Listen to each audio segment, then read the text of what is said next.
National college business administration and economics اور دلاور حسین foundation کے اشتراک سے ذیابطیس کے عالمی دن کے حوالے سے خصوصی سیمینار کا انعقاد کیا گیا۔ سیمینار میں خصوصی طور پر ڈاکٹر عمران حسن، نیشنل کالج بزنس ایڈمنسٹریشن کے ریکٹر ڈاکٹر اعجاز قریشی اور ڈائریکٹر کیئر ڈیولپمنٹ ارم صبا نے شرکت کی اور ذیابطیس سے بچاؤ کے حوالے سے لیکچر بھی دیے۔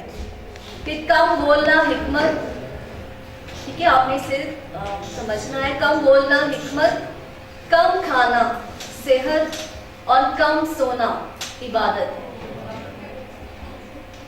ایک بات میں نے پچھلے بھی لیکچر میں کی تھی جب تھیلیسیمیا ڈے تھا، اور میں آج بھی کرنا چاہتی ہوں۔ دیکھیں رسک جو ہے نا، رسک صرف یہ نہیں ہوتا ہے کہ آپ کی جیب میں کتنے پیسے ہیں۔ سیمینار کا مقصد نوجوان نسل میں تیزی سے بڑھتی ہوئی ذیابطیس کی بیماری اور اس کی پیچیدگیوں کے حوالے سے آگاہی دلانا تھا۔ The global cause that all universities, schools, research institutions need to participate in that.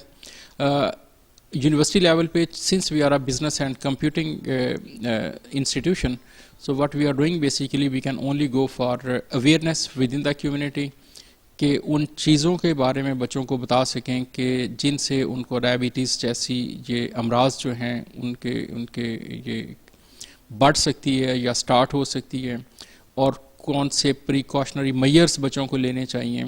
اس کے لیے ہم اپنے ڈفرینٹ آفیسز کے ذریعے پرٹیکولرلی جس میں کریئر سروسز ہے، اسٹوڈنٹ سروسز ہے، یہ بہت ایکٹیولی پارٹیسپیٹ کرتے ہیں، ایکسپرٹس کو، ریسرچرز کو انوائٹ کرتے ہیں کیمپس میں، اور کنٹینیوسلی بچوں کو جو ہے وہ ایجوکیٹ کیا جاتا ہے کہ اس طرح کی امراض جو ہیں کس طرح ان سے بچا جا سکتا ہے۔ ڈائبٹیز ڈے کے موقع پہ جو مین پیغام ہم دینا چاہیں گے وہ یہی ہے کہ شوگر اور بلڈ پریشر دو ایسے امراض ہیں جن سے بچاؤ ممکن ہے۔ سو مین میسیج ہمارا یہ ہوگا کہ ہمارا ہیلدی لائف سٹائل ہو، ہم اپنے لائف سٹائل میں چینجز لے کے آئیں، اپنے وزن کو کم کریں تاکہ ہم ان دو مہلک بیماریوں سے اپنے آپ کو بچا کے رکھ سکیں۔